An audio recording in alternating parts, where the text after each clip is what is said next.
Agra Lucknow expressway पर हादसा, 18 लोगों की मौत। पूर्वांचल एक्सप्रेसवे पर हादसा, 5 लोगों की मौत। शाहजहांपुर में सड़क हादसा, 11 लोगों की मौत। सड़क हादसे और हादसों में जान गंवाने वाले लोग क्या सिर्फ संख्या हैं?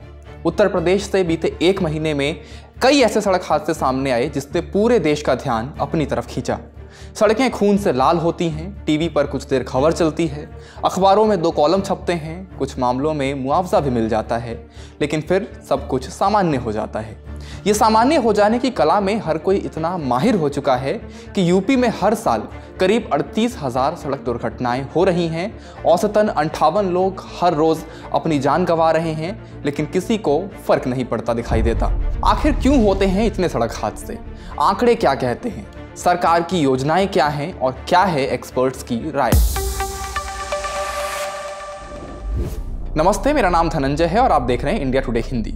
केंद्रीय सड़क और परिवहन राजमार्ग मंत्रालय की report road accident in India 2020 के मुताबिक नेशनल हाईवे पर होने वाली सड़क दुर्घटनाओं के मामलों में यूपी भले ही तीसरे नंबर पर है, लेकिन इसमें होने वाली मौतों के मामले में सबसे ऊपर है। किसी भी समस्या की गंभीरता आंकड़ों से पता चलती है, तो चलिए पहले कुछ आंकड़े देखते हैं। परिवहन विभाग की सड़क सुरक्षा विंग के मुताबिक साल 2024 की पहली तिमाही में 10,472 सड़क दुर्घटनाएं हुई। इसी दौरान 2023 में 10,782 दुर्घटनाएं हुई थी।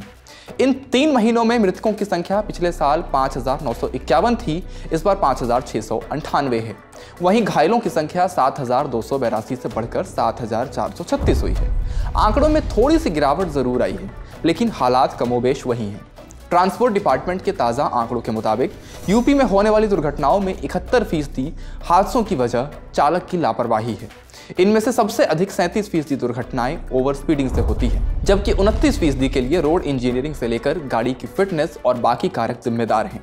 हालात यह है कि सरकार ने बड़े जिलों, हाईवे और एक्सप्रेसवे पर इंटीग्रेटेड ट्रैफिक मैनेजमेंट सिस्टम लगा रखा है। ट्रैफिक रूल्स का उल्लंघन करने वालों पर बड़े पैमाने पर ऑनलाइन चालान भी हो रहे हैं। बावजूद इसके सड़क दुर्घटनाओं में कोई खास कमी नहीं आ पा रही।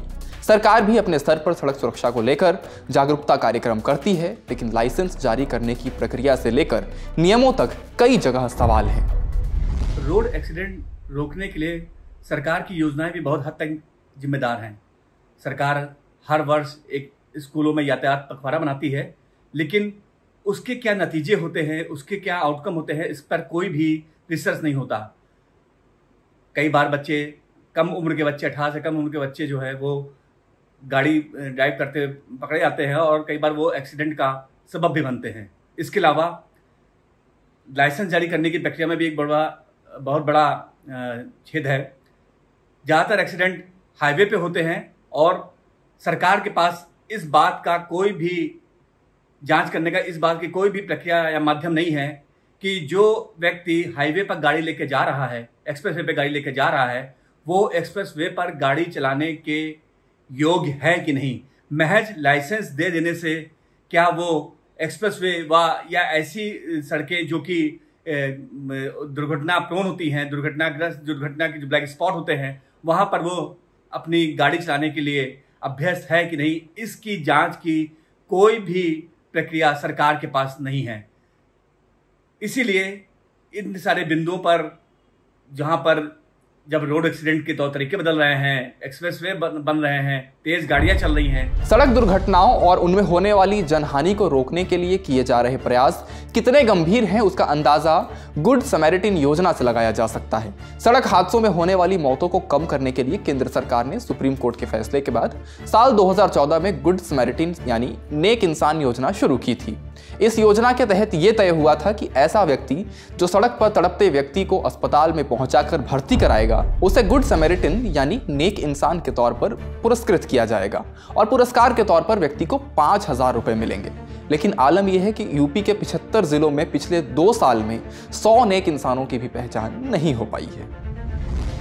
परिवहन, स्वास्थ्य और प्रशासन के अधिकारियों की एक कमेटी गुड समैरिटन योजना की निगरानी करती है, लेकिन तीनों विभागों में परस्पर सामंजस्य न होने से न तो इसके प्रचार प्रसार पर ध्यान दिया गया है और न ही नेक इंसान की पहचान की जा सकी है। अब आइए देखते हैं कि हाईवे पर हादसों के आंकड़े क्या कहते हैं। देश में 56% रोड एक्सीडेंट सिर्फ स्टेट और नेशनल हाईवे पर होते हैं और इनमें कुल मौतों का 60.5% दर्ज होता है। नेशनल हाईवे पर होने वाले हादसों में मौत के मामलों में यूपी पहले नंबर पर है, इसके बाद तमिलनाडु और महाराष्ट्र का नंबर आता है। स्टेट हाईवेज पर होने वाले हादसों में तमिलनाडु पहले नंबर पर है, दूसरे नंबर पर उत्तर प्रदेश और तीसरे नंबर पर मध्य प्रदेश है। अब यूपी के ट्रैफिक डायरेक्टोरेट ने आगरा लखनऊ समेत 3 एक्सप्रेसवे को जीरो फैटेलिटी जोन बनाने की कवायद शुरू की है। सबसे पहले आगरा लखनऊ एक्सप्रेसवे से इसकी शुरुआत होगी, इसके बाद यमुना और पूर्वांचल एक्सप्रेसवे को सुरक्षित बनाया जाएगा।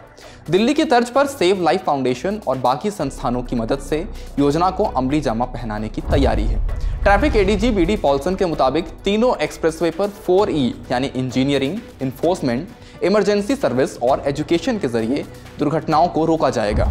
इससे दुर्घटनाओं में होने वाली मौतों की संख्या को कम किया जा सकता है।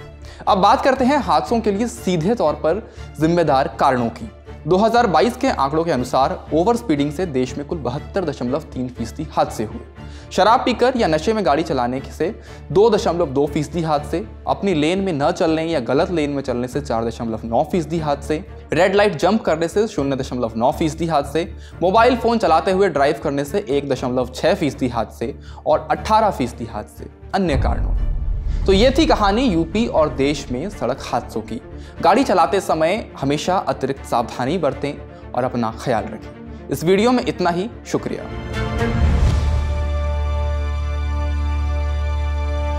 इसी तरह की तसल्ली से भरी हुई एक्सक्लूसिव रिपोर्ट्स देखने के लिए सब्सक्राइब करें इंडिया टुडे हिंदी का यूट्यूब चैनल और बेल आइकन जरूर प्रेस करें ताकि वीडियो अपलोड होते ही आपको खबर हो जाए।